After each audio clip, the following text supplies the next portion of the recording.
la próxima semana cuando terminemos la parte de pulpectomía, y a los que han sido cumplidos y puntuales en todas estas 2 semanas les voy a subir un punto en el examen, ¿verdad? No es justo que unos puedan estar puntuales y los otros no, ¿verdad? No mandan mensaje porque están faltando a clase. Tengo varios que no están en la clase pasada ni en esta clase. Entonces no sé cómo van a hacer para el laboratorio, ¿verdad? Y para el práctico, porque yo he adelantado las clases, ¿verdad? Porque como los laboratorios los he tenido que cortar porque no tenemos suficiente tiempo para que ustedes vean la clase teórica previo al laboratorio, pero veo que hay algunos que no les interesa y que no les importa, ¿verdad? Entonces a esas personas que no les interesa y que no les importa, doctora, les voy a bajar un punto. Y a los que están puntuales y asisten a todas las clases, les voy a subir un punto en el parcial. Entonces nos habíamos quedado la semana pasada en lo que era pulpectomía. A manera de recordatorio, habíamos dicho que entre los tratamientos pulpares de odontopediatría íbamos a hablar ahorita de pulpotomía, que es el laboratorio que el grupo 1 recibió la semana pasada, que era la remoción de la pulpa cameral de una pieza temporal que posteriormente la íbamos a fijar con un medicamento y después le íbamos a poner una restauración, ¿verdad? Entonces, la pulpectomía es la eliminación completa del paquete pulpar de la pieza temporal. O sea, prácticamente como que fuera una endodoncia. La diferencia es el material con el que vamos a obturar esa pieza. Acordémonos que en endodoncia, como es una pieza permanente, entonces el material de obturación tiene que ser permanente. En el caso de la dentición temporal, como esa pieza se va a reabsorber porque se va a cambiar por una pieza permanente, entonces el material que vamos a colocar en las raíces tiene que ser un material que se reabsorba al mismo tiempo que la raíz o que se reabsorba poco tiempo antes de que se exfolie la pieza, ¿verdad? Entonces la pulpectomía es la eliminación de todo el tejido pulpar de la pieza, incluyendo la porción coronaria y la porción radicular, con su posterior obturación con un material reabsorbible. Si se acuerdan, en la pulpotomía, cuando eliminamos la pulpa cameral, hacíamos hemostasia y íbamos a colocar el formocresol, ¿verdad? Ahorita, con la pulpectomía, vamos a eliminar todo el paquete pulpar y no vamos a ocupar ningún material de fijación.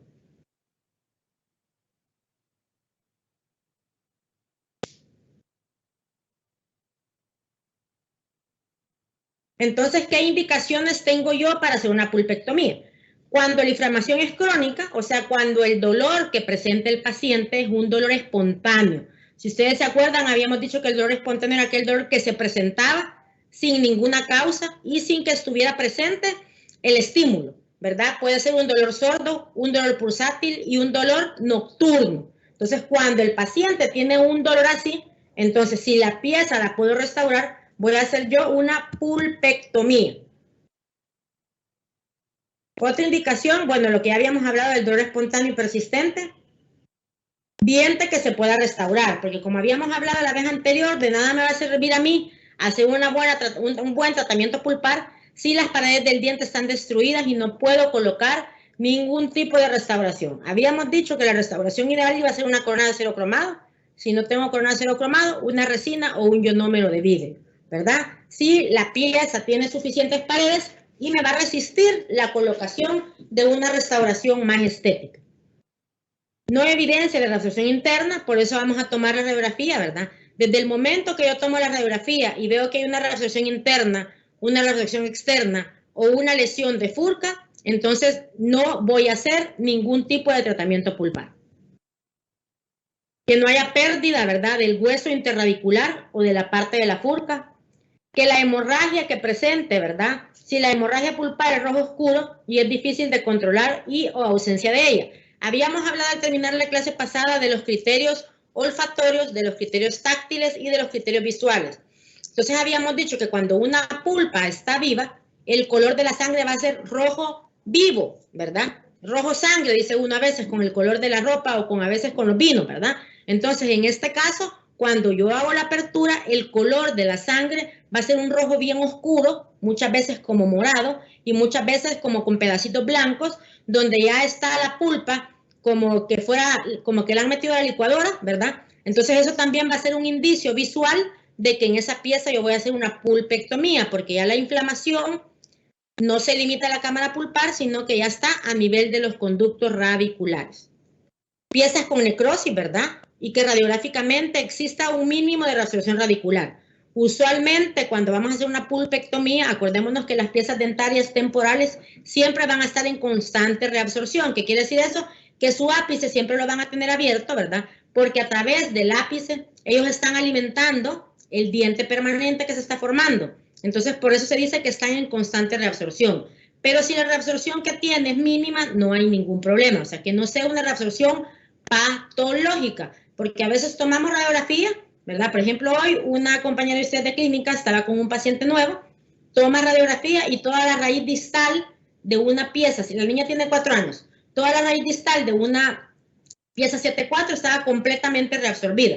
La mesial la tenía completa, pero yo no puedo hacer una hemipulpectomía, ¿verdad? O la hago en los 2 conductos o la extraigo. Entonces eso es bien importante. También acordémonos que por eso es importante que sepamos cuándo es la edad de exfoliación de las piezas. Porque si a mi clínica me llega un paciente de 9 o 10 años, ¿verdad? Con un dolor así pulsátil o que tiene una fístula, por ejemplo, ¿verdad? Pero el paciente ya tiene 10 años y le siento movilidad, yo digo, esta pieza ya está próxima a exfoliar porque las molares se cambian entre los 10 y los 12 años. Tomo una radiografía y si las raíces están del tercio más arriba del tercio medio, entonces entre el tercio medio y el tercio cervical, quiere decir que esa pieza ya no va a estar más de 6 meses en boca, entonces lo indicado es extraerla. Y el germen está posicionado y difícilmente yo voy a perder el espacio, ¿verdad? Entonces eso es importante, que no tengamos ninguna patología de reabsorción, de lesión de furca o de reabsorción externa o el hueso afectado. Piezas despulpadas que presenten fístula. ¿Qué quiere decir eso? Muchas veces podemos haber hecho una pulpotomía previamente, ¿verdad? Pero el papá no tuvo el cuidado, el niño comió, se le fracturó la pieza, se le fracturó el relleno, se contaminó, fracasó la pulpotomía, pero las raíces las tenemos buenas. Entonces vamos a hacer ahí una pulpectomía. Piezas con lesión radiolúcida y reabsorción ósea a nivel de la furca que no sea muy extensa. ¿Por qué? Porque a veces por el estímulo de la caries tiende a engrosarse el ligamento periodontal y se engrosa un poquito a nivel de la furca que se ve como una sombra, ¿verdad? Pero no es una lesión de furca propiamente dicha. Entonces, en ese caso, ¿verdad? Todavía podemos hacer una pulpectomía. Dientes desvitalizados sin sucesor. A veces hay pacientes, ¿verdad?, que tienen anodoncia de las premolares y tienen bien afectada su dentición temporal. Supongamos que tiene anodoncia de la 1-4, pero tiene una caries, ¿verdad?, que es una pulpitis crónica en la pieza temporal, ¿verdad?, que sería la 5-4. Entonces yo voy a tratar de salvarle esa pieza porque lógicamente esa pieza no la va a cambiar. Usualmente esas piezas no presentan reabsorción. Muchas veces esas piezas se anquilosan en el hueso, ¿verdad? Y yo no puedo darle un tiempo de vida a esos dientes. Por ejemplo, un día de la semana pasada, una amiga mía, el papá estaba con malestar en una muela y resulta que no se habían fijado, el señor tiene 78 años, todavía tenía la 7-4, ¿verdad? Porque lógicamente no tiene sucedáneo. Entonces, si un paciente se presenta así y hay que hacerle una pulpectomía, en este caso, como la pieza no se va a exfoliar, vamos a sellar con gutapercha. ¿Por qué? Porque el material no necesito que se reabsorba porque no hay sucesor y eso me va a dar más tiempo de vida de ese diente, ¿verdad? A veces si el paciente se lo vamos a someter a ortodoncia, consultamos con el ortodoncista. Si él va a ocupar ese espacio, entonces le extraemos para no hacer un tratamiento pulpar y que meses después el ortodoncista nos diga, mire doctora, necesito que me extraiga esa pieza para que los papás no hagan un gasto innecesario, ¿verdad? Entonces, dientes desvitalizados con dolor espontáneo o con una pulpitis crónica que no tenga sucesor, voy a hacer una pulpec muy similar a una endodoncia, porque yo voy a sellar con gutapercha para que el material que me quede ahí sea un material permanente, porque no sé cuándo se van a reabsorber esas raíces, porque lógicamente al no haber sucesor, no va a haber recambio, ¿verdad? Cuando no hay afección del germen permanente, que es lo que estábamos hablando de las lesiones periapicales o de las lesiones de furca, ¿verdad? Muchas veces donde uno toma la radiografía, ustedes tienen el germen y ven alrededor del saco dentario, ¿verdad? Y cuando la lesión periapical es muy grande o la lesión de furca es muy grande, vemos que esa continuidad del saco dentario se pierde. Entonces, si ese saco se está perdiendo, quiere decir que la infección que tiene ese paciente ya llegó al germen permanente o está muy cerca. Entonces, en ese caso, independientemente de la edad del niño, yo voy a extraer ese diente porque a mí me interesa salvar el diente permanente. ¿Qué contraindicaciones tengo para hacer una pulpectomía? Cuando hay una reabsorción externa o interna o está perforada la raíz. Muchas veces, ¿verdad? Puede pasar que nosotros iatrogénicamente perforemos la raíz, o muchas veces por la caries y el avance de la caries que ha tenido y lo profundo que es, muchas veces se ve la pieza como fracturada o como que tiene la furca perforada, ¿verdad? Entonces, en esos casos, yo no voy a hacer una pulpectomía. Pacientes con complicaciones sistémicas, como leucemia, pacientes como que tengan alguna cardiopatía congénita, ¿verdad? Todos los pacientes que tengan algún defecto cardíaco, ¿verdad? Independientemente de la edad, no le vamos a hacer ningún tipo de tratamiento pulpar. ¿Por qué? Acordémonos que usualmente cuando yo veo a un paciente con alguna alteración cardíaca, yo lo voy a premedicar una hora antes del procedimiento clínico con 75 miligramos por kilogramo de peso, una hora antes. Voy a hacer el procedimiento, ¿para qué? Para evitar que a mi paciente le dé una endocarditis bacteriana. Acordémonos que las bacterias que tenemos en boca, ¿verdad? Son las más patógenas, ¿verdad? Entonces, en el momento, con una simple profilaxis que yo le haga al paciente, si el niño se me movió y sangró, una bacteria de boca se me puede ir en el torrente sanguíneo, se le aloja en el corazón y le da una endocarditis bacteriana. Entonces, el problema de hacer una pulpotomía es que acordémonos que muchas veces, ¿verdad? Puede ser de que la infección que tenga a nivel del, o la inflamación que tenga a nivel de la entrada de los conductos sea muy leve, entonces el formocresol va a lograr fijarme esa pulpa. Pero como yo no tengo un microscopio para ver si hay bacterias o no, esas bacterias se le pueden ir al ápice y se va al torrente sanguíneo y le puede dar una endocarditis bacteriana. Igual una pulpectomía. Cuando hacemos una pulpectomía, vamos a tomar la medida de trabajo, vamos a restarle 2 milímetros y esa va a ser nuestra medida de trabajo. Entonces, ¿qué quiere decir eso? Que yo no voy a llegar hasta el ápice para limpiar completamente el conducto radicular. Entonces, ahí quedan alojadas las bacterias, se le dan al torrente sanguíneo, se le anidan en el corazón y le da una endocarditis bacteriana, ¿verdad? Entonces, en los pacientes con alguna cardiopatía, ¿verdad? No vamos a hacer ningún tratamiento pulpar, independientemente de la edad que tenga, y aunque el papá me llore y me ruegue que se la haga, ¿verdad? Porque no es correcto. Puede ser que le dé endocarditis, puede ser que no, pero no va a ser, no va a caer en mi responsabilidad eso, ¿verdad?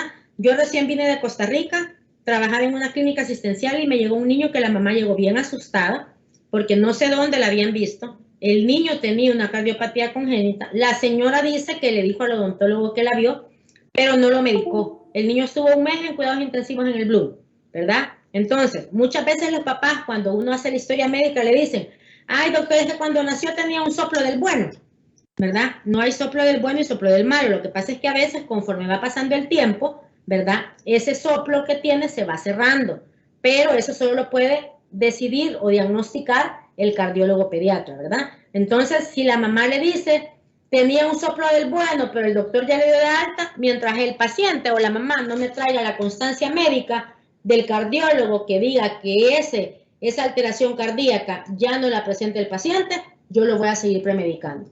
Usualmente, la mayoría de cardiólogos pediatras le dan a los papás de los niños una cartilla, ¿verdad? Con todos los medicamentos que ellos pueden tomar cuando van a ir a un procedimiento no solamente ontológico, porque por ejemplo si le van a hacer tal vez una endoscopía, ¿verdad? Donde puede haber laceración de la mucosa, entonces lógicamente también van a tener que tomar algún tipo de medicamento, ¿verdad? Entonces usualmente ellos andan con una cartilla y tienen ahí todas las opciones, ¿verdad? La más común que se ocupa, ya lo vamos a ver más adelante, es la amoxicilina, ¿verdad? Y todos los derivados de los medicamentos que pueden usar, si supongamos que el paciente no toma amoxicilina porque es alérgico, que otra puede ser, y con las dosis, como les digo, usualmente la dosis es de 75 miligramos por kilogramo de peso. Los papás se asustan porque a veces les toca tomarse un botecito y un poquito. Doctora, pero normalmente solo le doy una cucharadita. Sí, porque se lo da por 5 días cada 8 horas, pero en este caso es una dosis de choque. Lo que yo quiero es que el antibiótico llegue a niveles séricos en un tiempo rápido para que yo le pueda trabajar, ¿verdad? Entonces eso que no se les olvide. Paciente con alguna cardiopatía congénita o con alguna inmunosupresión no es candidato para ningún tipo de tratamiento pulpar. Lo vamos a premedicar, le vamos a hacer la extracción y le vamos a colocar un mantenedor de espacio. Piezas no restaurables, como habíamos hablado. De nada me sirve a mí que tenga las 3 raíces bien lindas, donde yo puedo hacer un TBM y puedo tener un sellado de libro, pero si después yo no voy a poder colocar ni una corona de acero cromado, o muchas veces la caries está muy subgingival y la corona de acero cromado no alcanza a llegar hasta más abajito del tercio cervical, entonces va a haber necesidad de hacer la extracción de esa pieza dental. Pérdida de la continuidad del germen del permanente, que es lo que yo les estaba diciendo, ¿verdad? El saco que está formando o que está sosteniendo el germen permanente. Pérdida excesiva del hueso, ¿verdad? Que eso puede ser una reabsorción externa. Muchas veces uno toma una radiografía, ¿verdad? Y ve que toda el área alrededor del diente no tenemos hueso por la infección que ha tenido.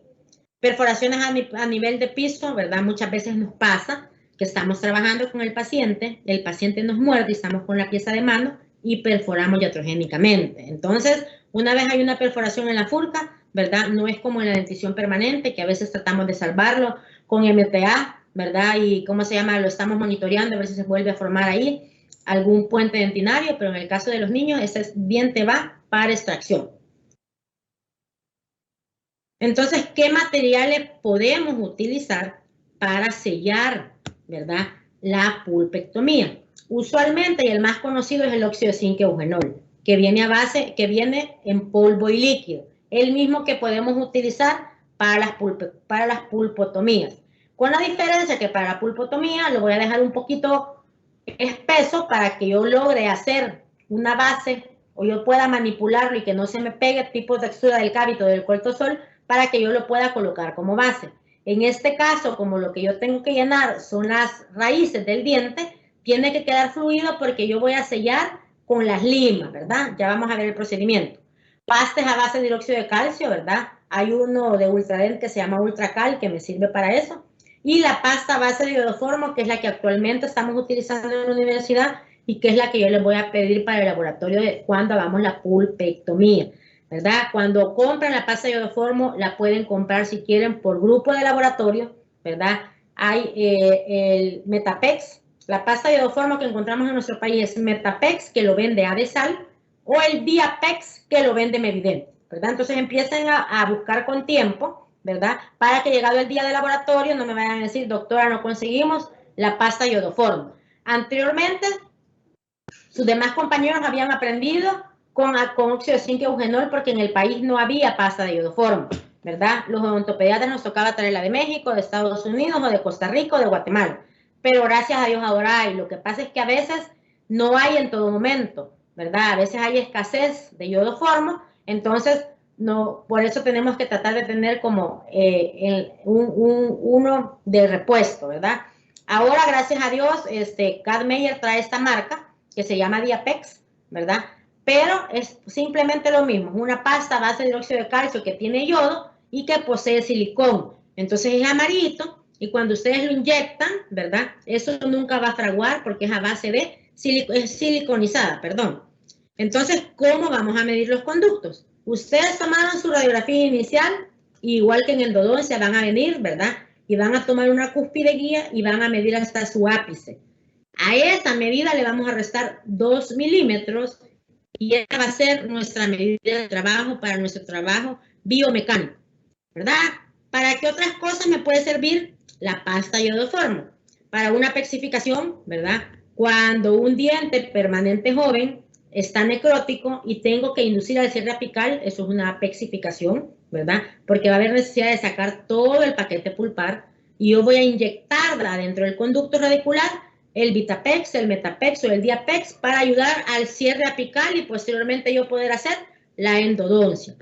Cuando hay un control de exudado, ¿verdad? En una pieza permanente joven, a veces hay piezas permanentes jóvenes que tienen trauma, ¿verdad? Dental, y por el golpe se va necrosando. Entonces, para controlar el exudado, usualmente uno en la primera cita no hace de una sola vez la endodoncia, entonces podemos poner como medicación intermedia una pasta de iodoformo. Lesiones periapicales en dentición permanentes, ¿verdad? Perforaciones en dentición permanente, reabsorción radicular igual en dentición permanente y material de obturación radicular temporal, que es como nosotros la estamos utilizando. ¿Qué beneficios tiene? Que al ser a base de yodo me va a desinfectar, me va a promover la formación de lápices, ¿verdad? En el caso que yo haga una pexificación, es antibacteriano, es bacteriostático. La aplicación es rápida y sencilla porque viene en una jeringa, ya lo vamos a ver más adelante. Y es radiopaco, ¿qué quiere decir eso? En el momento que yo termine de sellar, tomo la radiografía y puedo ver si los conductos quedaron completamente llenos, ¿verdad? Entonces eso es importante para nosotros. La composición, como les había dicho, tiene hidróxido de calcio, tiene iodoformo, tiene silicón, y viene usualmente en una jeringa, viene en una cajita y la jeringa trae aproximadamente como 20 puntas, que fueran como que fuera una inyección, lo único que las puntas son plásticas. Entonces, los métodos de sellado para una pulpectomía puede ser con una jeringa, ¿verdad? Yo preparo el óxido de zinc eugenol, lo dejo bien líquido, lo puedo colocar en una aguja, en una inyección de insulina y lo inyecto adentro del conducto. Con lima, ¿verdad? Yo agarro la lima, mi lima inicial. Usualmente para hacer la pulpectomía solo vamos a ocupar limas de la primera serie. 15, 20, 25 y a veces la 30 en el conducto palatino porque es mucho más grueso, ¿verdad? Entonces, si yo voy a hacer el sellado con lima y empecé con mi lima 15, con la lima 15, que es mi lima inicial, yo la voy a llenar del hidróxido del IRM, del óxido de zinc eugenol que tengo casi líquido, lo voy a introducir en el conducto y contrario a las agujas del reloj, voy a rotar para que ese medicamento o ese cemento me vaya llenando el conducto radicular. Lógicamente es más tardado, es más lento y muchas veces si no hemos hecho un buen TBM, el conducto radicular no queda uniformemente lleno, ¿verdad? Pero científicamente se ha demostrado que si los conductos radiculares quedan llenos por lo menos hasta el tercio medio, eso ya se puede decir que tuvimos un éxito en la pulpectomía. Y el método de sellado con léntulo podemos ocupar, no sé si ustedes conocen el léntulo, son como una especie de lima, ¿verdad? Que se pone en el micromotor. Lo único que tenemos que ponerlo a girar contra las agujas del reloj y lo utilizamos nada más en dientes anteriores, porque el material del que está hecho el léntulo es bien rígido y si yo lo coloco en una molar donde nos acordamos que anatómicamente tiene las raíces bien curvas, se me puede fracturar y me puede quedar allá adentro el pedacito de léntulo. Entonces el léntulo lo podemos utilizar nada más para piezas monorradiculares.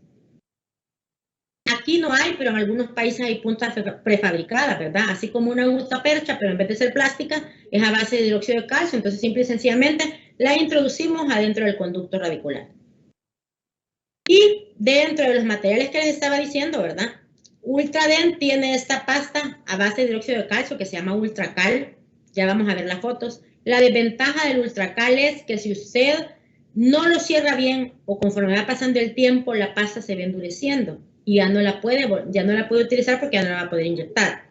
Boco tiene esta que se llama Calcicur, que es igual como una jeringa de ácido, lo que tiene es una pasta a base de hidróxido de calcio. La desventaja de este es que no es radiopaco. Entonces yo tomo la radiografía y no sé si el conducto radicular quedó completamente lleno o no. Entonces esa es la desventaja.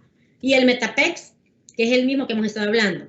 Pasta de iodoformo, la original fue inventada en Japón, se llama Vitapex. Aquí al país nunca ha venido. Yo recién vine de mi posgrado, la conseguí en Costa Rica porque había una doctora tica que no sé cómo lo conseguía y ella lo vendía, ¿verdad? Pero ya de ahí hay Ultrapex, Metapex, Diapex, todos son pastas de iodoformo. Lo que varía es dónde son fabricados.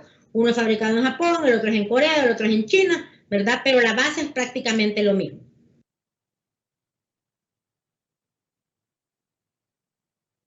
Entonces el pronóstico de una pieza con tratamiento pulpar, ¿verdad?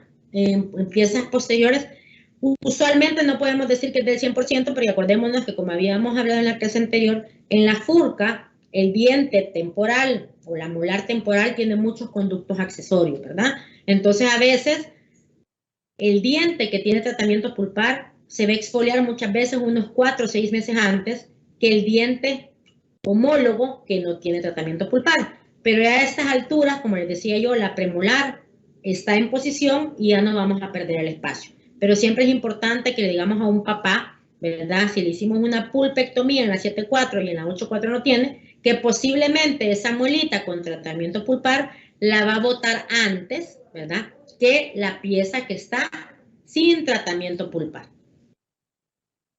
Entonces, vamos a tomar, igual que en la pulpotomía, una radiografía inicial. Vamos a medir los conductos con la misma regla milimetrada de endodoncia. Vamos a restarle 2 milímetros a la medida. Y ya cuando yo tengo esa radiografía y tengo mi medida de trabajo, entonces voy a anestesiar a mi paciente. Voy a colocar aislamiento, ¿verdad? Es lo que yo les comentaba cuando hicimos la clase de aislamiento.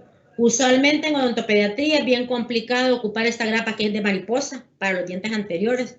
Usualmente, si el paciente nos lo permite y podemos hacer todas las pulpectomías al mismo tiempo, yo voy a aislar de canino a canino. Entonces, yo sé que es más traumático porque hay que anestesiar todo por completo, pero para mí como operador va a ser mucho más práctico tener el campo donde voy a trabajar libre y no tener una grapa que me esté interfiriendo para poder hacer la apertura, ¿verdad? Entonces, en este caso, aislamos de canino a canino, que por eso es que yo les digo que las grapas de batalla en odontopediatría son la 12A, la 13A y la 00, ¿verdad? Que es la que ocupamos para las premolares. Entonces, vamos a anestesiar, vamos a aislar, igual que en la pulpotomía, vamos a hacer remoción de caries, ¿verdad? Acordémonos que también podemos hacer uso de los wedges que los habíamos visto en la clase de aislamiento. En lugar de colocar, en este caso, solo se anestesió un canino para poder poner el aislamiento absoluto y lo que se colocó interproximal de los incisivos fueron wedges para detener el dique de goma. Entonces, vamos a hacer remoción de caries y ya cuando yo hice remoción de caries, voy a penetrar el techo pulpar. Si ustedes se fijan, la apertura en este caso se hizo por la parte vestibular. Y ustedes van a decir, pero en endodoncia nos han enseñado que tiene que ser por palatino, ¿verdad? Meto yo la fresa y donde siento el vacío, quito el cíngulo, ¿verdad? Hago como un movimiento de vaivén para quitar el cíngulo que está interno para que no tenga ninguna interferencia en el momento que yo meto la lima. En este caso, hicimos la apertura por vestibular, porque si ustedes se acuerdan, la caries que yo tengo está por vestibular. Entonces yo tengo que cuidar el tejido sano, el poco tejido sano que yo tengo por palatino, para poder después colocar ahí una resina y rehabilitar. Entonces yo no voy a sacrificar ese tejido sano porque para hacer la apertura, en este caso, de un diente anterior, yo puedo tener el acceso por la parte vestibular. Y como operador, para mí también es más fácil, ¿verdad? Estarla haciendo por vestibular porque tengo mejor control de dónde está la apertura y de dónde estoy metiendo la línea. Entonces ya una vez yo eliminé la caries, vamos a penetrar el techo pulpar, ¿verdad? Usualmente en anterior siempre la apertura va a ser redonda o como en forma de óvalo. Y posterior a eso vamos a verificar la medición. ¿Qué quiere decir? Como que fuera la conductometría. Voy a colocar la lima con los 2 milímetros menos, voy a tomar una radiografía y voy a verificar que esa sea mi medida de trabajo. Ya una vez yo verifique que esa sea mi medida de trabajo, voy a eliminar el tejido nervioso con un tiranervio. No es lo mismo lima que tiranervio. El tiranervio es muy similar a una lima, con la diferencia que tiene unos dientitos que en el momento que yo lo meto dentro del conducto, lo giro contra las agujas del reloj, se me va a pegar ahí todo el paquete pulpar y cuando yo lo ale, se va a venir pegado ahí todo el filete pulpar del conducto radicular, ¿verdad? Entonces, para eso también tenemos que tener cuidado porque a veces queremos con las limas estar quitando el paquete pulpar. Diferencia es que yo haga el tratamiento pulpar de la pulpectomía con un rotatorio. Si yo lo hago con rotatorio, porque hoy ya se puede, hay limas especiales, ¿verdad? Para poder hacer pulpectomía con rotatorio, traen una lima que se llama taper, que es la que nos va a abrir el camino para después seguir poniendo las limas sucedáneas rotatorias. Entonces esa, ¿verdad?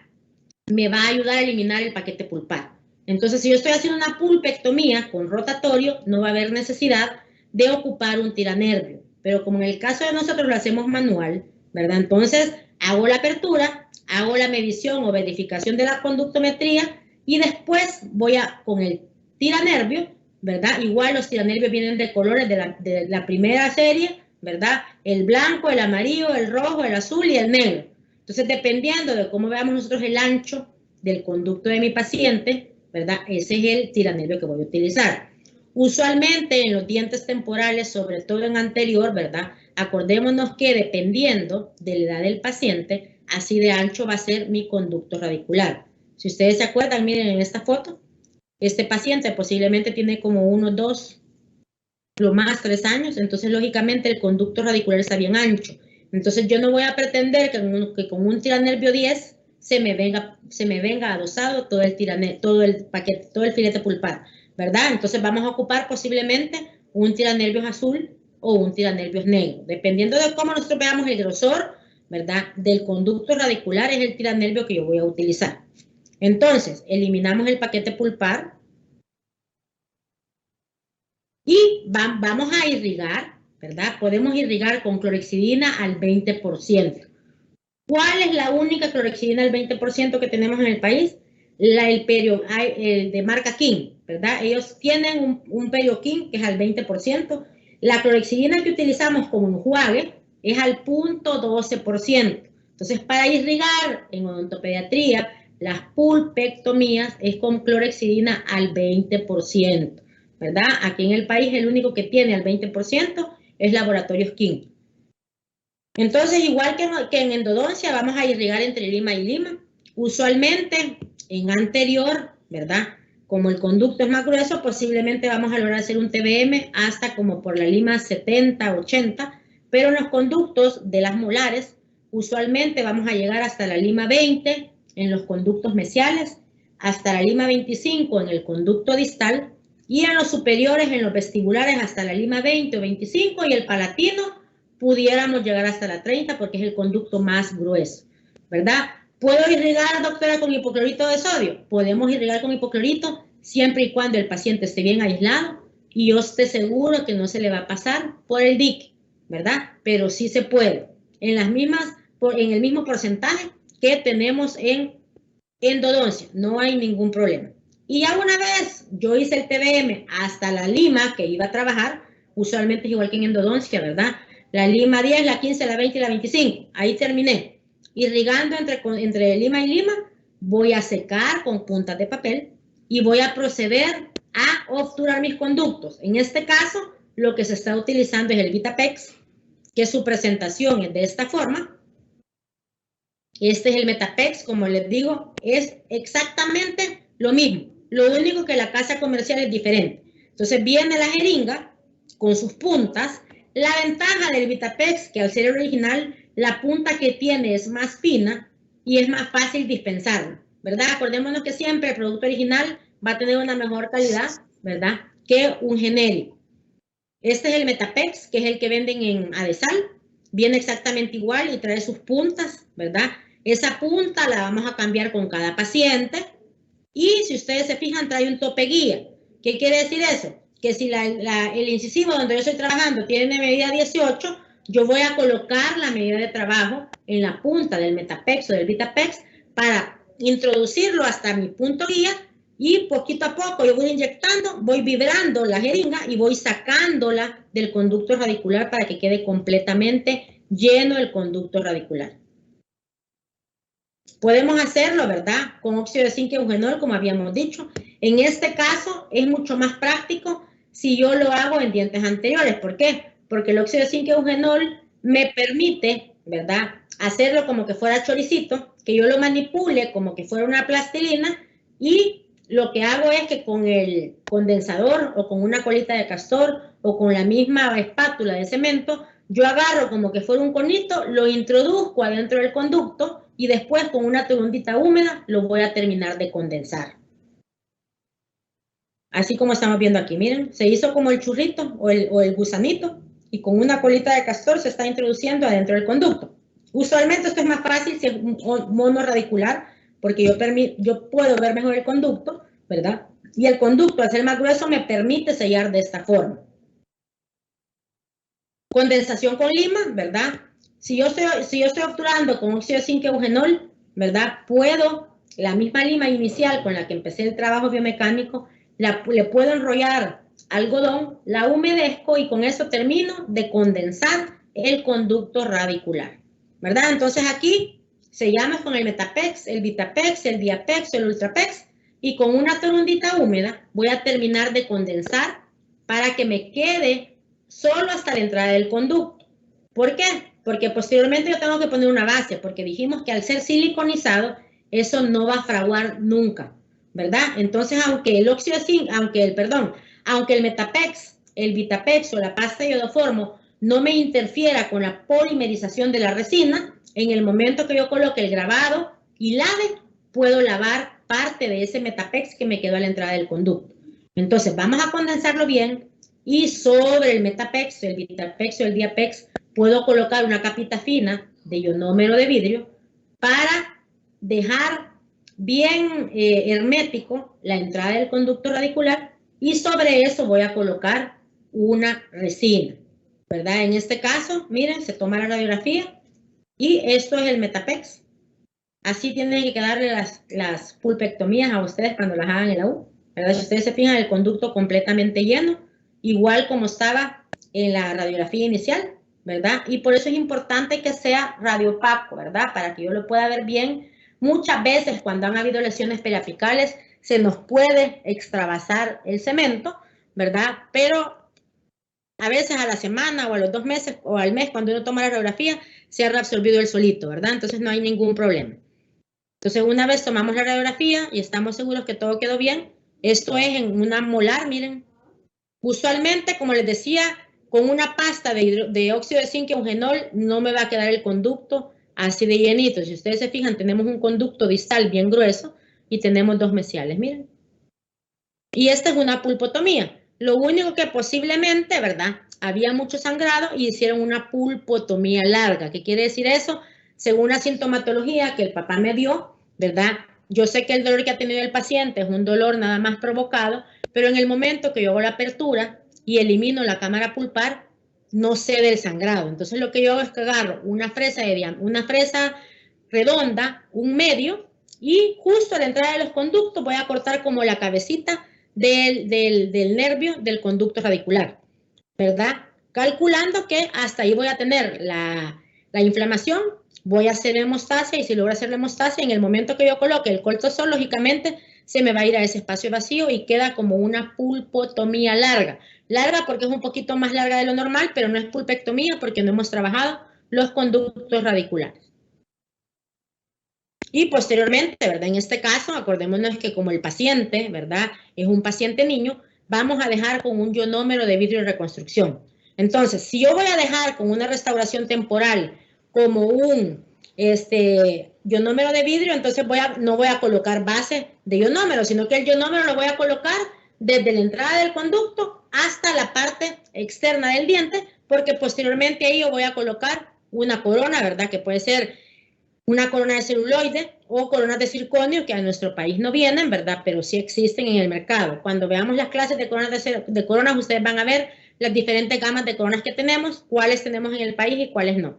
Entonces ya una vez yo termine, lógicamente voy a pulir, ¿verdad? Porque si ustedes se fijan aquí, estaba bien rugoso. Entonces tenemos que pulir a que me quede una superficie lisa, porque si no, voy a lacerar la mucosa del paciente, ¿verdad? Entonces, usualmente, después de haber colocado este ionómero de vidrio, yo voy a restaurar con unas coronas que se llaman coronas de celuloide.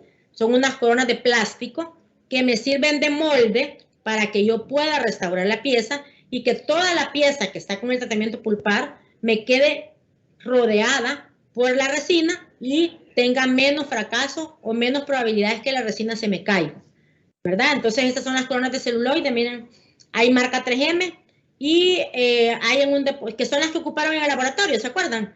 Pues esto podemos utilizar. En el laboratorio les explicaba que las podemos utilizar para clase 2, perdón, para clase 3, para clase 4 y para clase 5, ¿verdad? Aunque la pieza no tenga tratamiento pulpar. Pero acordémonos que el esmalte está muy dañado y muchas veces yo coloco la resina el día de hoy y dentro de un par de días el papá me está hablando, doctora, cuando le pasé el hilo dental, se le cayó la resinita que usted le había puesto. Entonces, para evitar eso y para que el color me quede más uniforme y para que me quede mejor la resina en esa pieza, vamos a utilizar las coronitas de celuloide que ya todos conocieron y que ya todos hicieron la práctica en el laboratorio, ¿verdad? Entonces dijimos que anteriormente se hacían cortes, ¿verdad? Se quitaba 0.5 de cada una de las de interproximal, quitábamos por vestibular y quitábamos por lingual para poder colocar la corona de celuloide. Ahora con lo de mínima de invasión, ¿verdad? Si tenemos caries, removemos la caries nada más con cucharilla, ¿verdad? Y vamos a adaptar la corona sin necesidad de hacer ningún corte agresivo para que yo pueda tener suficiente tejido donde adherir mi resina. Entonces vamos a colocar el ácido, igual 15 segundos, vamos a lavar, vamos a colocar el adhesivo, lo voy a fotocurar 20 segundos, voy a medir las coronitas, ¿verdad? Así como hicieron en el laboratorio, la vamos a llenar de resina condensable, vamos a hacer presión, ¿verdad? Vamos a colocarla y vamos a fotocurar. A veces, ¿verdad? ¿Cómo se llama? Los papás quisieran que uno les haga los 4 dientes de una sola vez, pero muchas veces el paciente es de muy difícil manejo o el paciente se aburre, ¿verdad? Entonces, yo siempre les recomiendo que hagan primero los centrales y después los laterales por los contactos. ¿Verdad? Aquí tenemos otro caso. Y dentro de los materiales, lo que yo les decía, tenemos el Ultracal, que ese lo podemos utilizar también para sellar conductos. El precio quizás es un poquito más alto que el de la pasta de iodoformo, trae su punta, ¿verdad? Pero a veces esa punta, al ser metálica, se tapa y en el momento que yo lo quiero volver a utilizar, ya no fluye el Ultracal, ¿verdad? Y como les digo, si no lo tapamos bien y no está en un lugar fresco, esa pasta se tiende a endurecer, se hace como que fuera piedra y ya no la puedo utilizar. Pero esta sí, al utilizarla, ¿verdad? En el momento de tomar radiografía sí se ve radiopaco. Este es el que les digo que es de Calcicur, que es de Boco, ¿verdad? Que es una pasta a base de hidróxido de calcio. Su punta también es metálica, pero el defecto que tiene o la desventaja es que no es radiopaco. Y aquí tenemos, miren, usualmente los dientes anteriores, ya sea superiores o inferiores, ¿verdad? A veces va a ser bien complicado poder saber hasta dónde llega la cámara pulpar, pero acordémonos que no tenemos una furca, ¿verdad? Entonces muchas veces las pulpotomías en anterior nos van a quedar un poquito más largas del límite de la cámara pulpar y el conducto radicular, porque al no haber constricción de varias raíces, entonces es más complicado que yo pueda definir hasta dónde llega la cámara pulpar y dónde empieza el conducto radicular. Entonces muchas veces nos quedan más larguitas de lo normal, entonces igual le decimos pulpotomía larga o pulpectomía parcial, porque nos pasamos un poquito de la cámara pulpar. Esto suele suceder siempre en los dientes anteriores, porque como les digo, como no tenemos una constricción cervical franca, es más complicado que nosotros sepamos hasta dónde está la cámara pulpar y dónde empieza la parte del conducto radicular.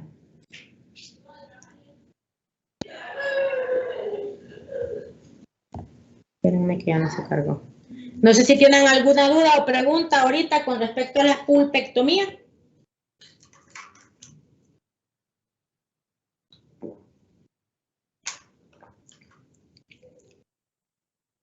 Importante, ¿verdad? Recalcar, pacientes cardíacos y con alguna inmunosupresión, no vamos a hacer ningún tipo de tratamiento pulpar por riesgo a la endocarditis bacteriana, eso que no se les olvide, y es pregunta de examen, ¿verdad? Vamos a realizar la extracción y vamos a colocar un mantenedor de espacio. Premedicación antibiótica de 50 a 75 miligramos por kilogramo de peso, ¿verdad? Tenemos que saber el peso del paciente. Usualmente los papás más o menos saben cuánto pesa el niño. La vamos a convertir el peso a kilos para poder sacar la conversión. Una hora antes del tratamiento, ¿verdad? Usualmente dice tratamientos invasivos que nosotros creamos que va a haber algún tipo de sangrado. Como les digo en los niños, si yo puedo estar haciendo una simple profilaxis, pero si el niño se me movió y le rasgué la encía marginal, va a haber un sangrado y eso me puede dar pie para que haya una endocarditis bacteriana. Entonces mejor premediquemos. Una dosis de choque de antibiótico no le va a hacer daño a nadie. Lo único que me puede hacer daño es que el paciente sea alérgico a la amoxicilina, yo le dé la amoxicilina y lógicamente le puede dar una reacción leve, moderada o severa, ¿verdad? Que eso lo vamos a ver cuando veamos la parte de farmacología. Entonces, a veces hay pacientes que llegan así, con una celulitis. Este tipo de pacientes no lo vamos a tocar, ni nosotros como especialistas, ni nadie. Lo referimos directamente al hospital porque las bacterias que ya tiene ahí son bacterias anaeróbicas, muchas veces pueden tener hasta hongos, ¿verdad? Imagínense este niño con todo el ojo afectado por una pulpitis, ¿verdad? Entonces, ¿qué hacemos? Lo referimos al hospital. ¿Para qué? Para que endovenosamente le coloquen Rosefin, ¿verdad? Yo les estoy dando aquí la dosis, pero lógicamente no lo van a hacer ustedes, lo va a hacer un pediatra o un médico internista o alguien que esté en el hospital donde fue este niño, ¿verdad? Pero sí es importante que ustedes sepan que vamos a hacer la extracción de esta pieza dentaria hasta que el paciente haya disminuido la inflamación. Entonces, mientras tanto, va a estar con medicamento, dieta líquida, fría y blanda, y cuando baje la inflamación, entonces yo voy a proceder a hacer la extracción. A veces hay pacientes que llegan a la clínica, tal vez no con este tipo de celulitis, ¿verdad? Pero sí llegan aquí como que fueran Kiko, ¿verdad? Entonces se les limita la apertura y es bien incómodo para ellos, ¿verdad? Que nosotros les podamos trabajar. Aparte, acordémonos que cuando todavía no ha salido la fístula y no ha drenado el líquido purulento, es más complicado que me pegue la anestesia por el pH, ¿verdad? El pH de la anestesia es ácido y lo que estamos teniendo adentro del absceso es ácido. Entonces, primero, duele más en la resistencia de que un líquido lucha con el otro y no es que no le va a pegar anestesia, pero va a costar que pegue o muchas veces puede ser que tenga cierto malestar el paciente. Entonces, lo más recomendable es que si el paciente no llega con la fístula, sino que llega con un absceso, ¿verdad? Mejor mediquémoslo 5 días con antibiótico y cuando ya ha terminado el antibiótico, que ha bajado la inflamación, entonces lo vamos a ver, ¿verdad? Para ver si podemos hacer una pulpec o para ver si la indicación es una extracción. Aparte del antibiótico, podemos dejar un antiinflamatorio que puede ser un diclofenac, ¿verdad? Para que le ayude con el dolor y la inflamación. Dieta líquida, fría y blanda, y les podemos pedir a los papás que así como cuando les hacemos extracciones, ¿verdad?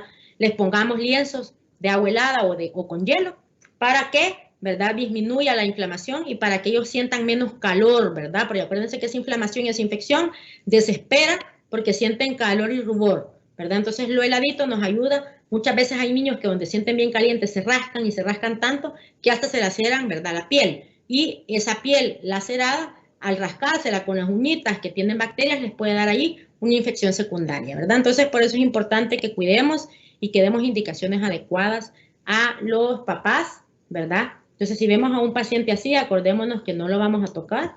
Yo le puedo dejar un antibiótico por vía oral. El problema es que el antibiótico por vía oral se va a tardar más en hacer efecto, ¿verdad? Acordémonos que usualmente cuando uno da un medicamento, sobre todo un antibiótico, me va a empezar a hacer efecto para que llegue a niveles séricos que empiece a actuar en la infección hasta 48, 72 horas después de la primera toma, ¿verdad? Puede ser inyectado, sí, pero acordémonos que si es directamente en la vena, me va a hacer efecto mucho más rápido. Muchas veces estos pacientes, ¿verdad? Si en el hospital donde los hemos mandado hay odontólogos, usualmente el odontólogo que está en ese hospital, usualmente le va a hacer la extracción, ya cuando el pediatra o el médico de cabecera le dice, ya está cubierto con antibiótico, podés proceder a hacer la extracción de la pieza, ¿verdad? O igual, si no el papá nos busca y lo hacemos en el consultorio dental, pero como les digo, siempre y cuando esa inflamación ya ha disminuido, ¿verdad? Y no tengamos riesgo de alguna complicación secundaria a raíz de esa pulpitis crónica que el paciente presentó. No sé si tienen alguna, díganme. Yo quiero saber si se le vuelve a dejar antibiótico otra vez después de la extracción. No. O sea, la premedicación antibiótica es una sola dosis. Usted la dejó 1 hora antes del procedimiento y ya después no la volvemos a dar. Nada más le puede dejar tal vez algún antiinflamatorio si usted cree que le puede doler, ¿verdad? Y las indicaciones después de una extracción, como en el adulto, dieta líquida, fría y blanda, nada con pajilla, no andar escupiendo, no andar haciendo esfuerzo físico, nada tostado, ¿verdad? De preferencia, cosas que sean casi solo de tragar. Pero la premedicación antibiótica es una sola dosis, de 50 a 75 miligramos, 1 hora antes del procedimiento y ahí terminamos.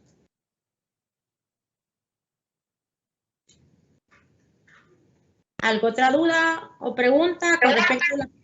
Díganme.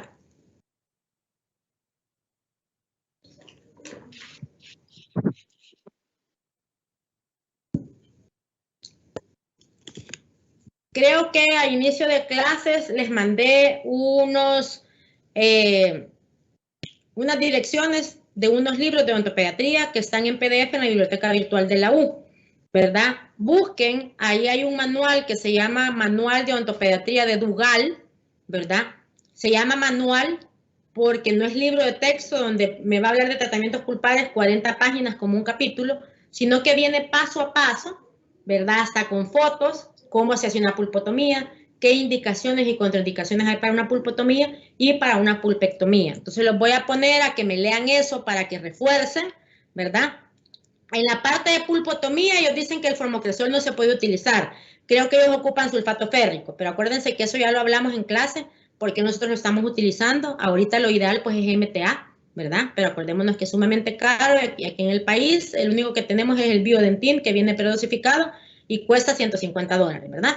Entonces, lean, ¿verdad? Se llama Manual de Ontopediatría de Dugal y ahí está paso a paso lo de las coronas de celuloide, lo de la pulpotomía y lo de la pulpectomía, para que tengan mayor respaldo. Lo que necesitaba ver, pero no tengo aquí los otros. ¿Alguien sabe cuándo es la semana de parciales? Creo que es la semana del 12 de octubre, ¿verdad? Que no tengo a la mano yo aquí el programa, déjenme ver, espérenme.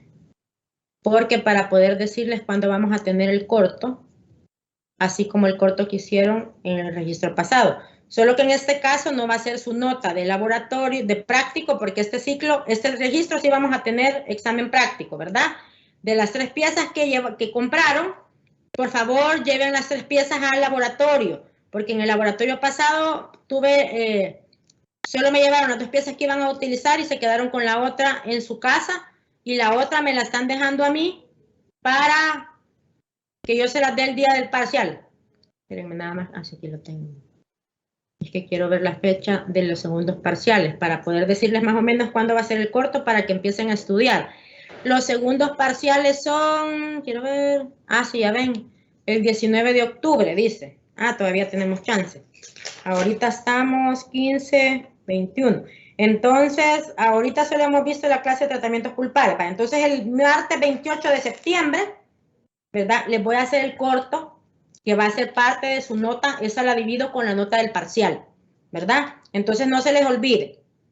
Martes 28 de septiembre a las 5 de la tarde, igual que la vez pasada, les voy a hacer el corto teórico, ¿verdad? Esto para ayudarles, para que cuando ya lleguen al parcial, ya por lo menos de los 4 o 5 temas que vamos a ver en el registro, por lo menos me hayan estudiado 2 o 3. La próxima clase es de coronas de acero cromado y coronas de celuloide, los tipos de corona, ¿verdad? Y ahí, antes de esa clase, porque no es muy larga, les voy a hablar de el recubrimiento pulpar directo e indirecto, que eso no lo hablamos porque si no, no alcanzábamos a ver la clase de pulpo y pulpec previo al laboratorio. Entonces, no se les olvida, ¿verdad? Que los que tenían laboratorio mañana, como es vacación, va a ser el 22, el 29, y creo que la semana del receso académico, esa semana, quiero ver. ¿Qué es lo que les dije que vamos a tener laboratorio? ¿Verdad? Para que no sea el receso académico es del 4 al 9 de octubre. Entonces todavía va a haber un grupo de laboratorio que no va a haber hecho laboratorio, ¿verdad? Entonces, esa semana del receso académico, los del grupo 4 van a llegar el miércoles al mediodía a hacer su laboratorio de pulpotomía. No se les olvide que el lunes 20 a las 9 de la mañana va a llegar Flor a venderles las piezas a los del grupo 3 y grupo 4. Aprovechen que ellos tienen la bondad o el tiempo o la disponibilidad de llegar a la universidad a venderles lo que ustedes necesitan, ¿verdad? Entonces, no me vayan a salir con que doctora no tenía el dinero, pero no se preocupe, yo voy a ir a comprar al depósito. Si tengo ese tipo de problemas, lo que voy a hacer es que cuando tengan que hacer la pulpectomía, que van a comprar la pieza que tiene raíces, entonces los voy a mandar a que lo vayan a comprar al depósito dental, ¿verdad? Es mucho más fácil para ustedes que Flor llegue y se los venda y se los lleve ya a ustedes en una bolsita porque les evita ir hasta la oficina. Entonces organicémonos, ¿verdad? Yo ya les había dicho desde hace como un mes lo que iban a gastar en comprar esas piezas, ¿verdad? Como les digo yo, es mucho más práctico, yo sé que es mucho más caro posiblemente, pero es mucho más complicado que ustedes consigan piezas extraídas que tengan bien la pulpa para poder hacer la remoción de caries y que podamos hacer la apertura y aprendamos mejor el procedimiento clínico. Ahorita, después de que terminemos la clase, igual como les mandé el video de la pulpotomía, ¿verdad? Hecha en un diente extraído y en un paciente, les voy a mandar unos videos de la pulpectomía.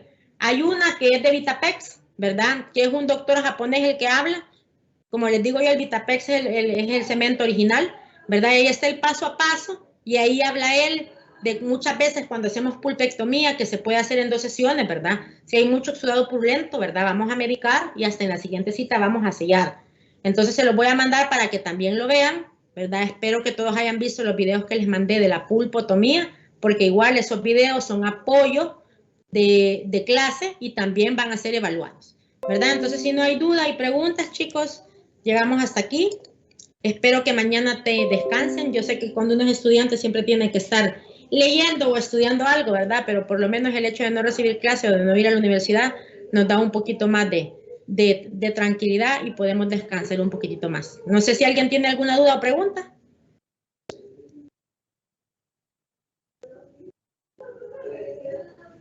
No, doctora, solamente. Muchas gracias. Hola. Dígame.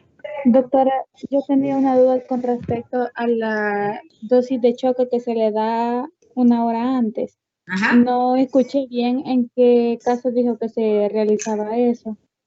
Cuando el paciente tiene alguna alteración cardíaca o es un paciente con algún tipo de inmunosupresión, ¿verdad? Un paciente que tiene algún problema inmunológico, un lupus, una leucemia, ¿verdad? Entonces, en esos casos vamos a dar premedicación antibiótica. De todas formas, yo les voy a buscar un artículo que tengo acerca de la premedicación antibiótica para que la lean y vean ahí las indicaciones de cuándo se debe dejar la premedicación antibiótica, ¿ok?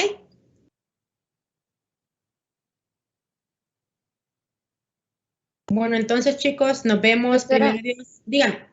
el PDF que nos había compartido es el que dice Monty Dugal. Ajá. Ok, está bien. Gracias. De todas formas, yo ahorita voy a ver si se los busco y se los reenvío como link individual para que no se les complique, para que lo lean, porque de verdad ese manual es bien interesante. Ustedes van a ver cómo explica paso a paso todos los procedimientos. Y si tienen chance, ojéenlo y vean otras cosas, ¿verdad? Ahí está también lo de caries de la temprana infancia, que es la clase que vamos a ver dentro de 15 días. Entonces, si tienen tiempo y quieren, pueden ir ojeando y leyendo un poquitito más para que sepan de qué es lo que vamos a hablar, ¿verdad? Entonces, chicos, que descansen el día de mañana. Gracias a los que siempre están puntuales en clase. Y cualquier duda o consulta, bueno, ustedes saben que me pueden escribir. A veces me tardo en contestarles si me escriben por Teams, ¿verdad? Pero a la medida de lo posible trato de revisar el chat y contestarles lo más pronto posible. Igual cualquier cosa que necesiten, si no tienen mi número, acuérdense que Virgi es el enlace entre ustedes y mi persona, entonces ella me escribe cualquier duda o consulta que tengan y yo en el momento le contesto, ¿verdad? Entonces que tengan feliz tarde y que estudien bastante para que salgan otra vez súper bien en el examen. Gracias, doctora. Bueno, cuídense mucho. Doctora. Feliz tarde. Doctora.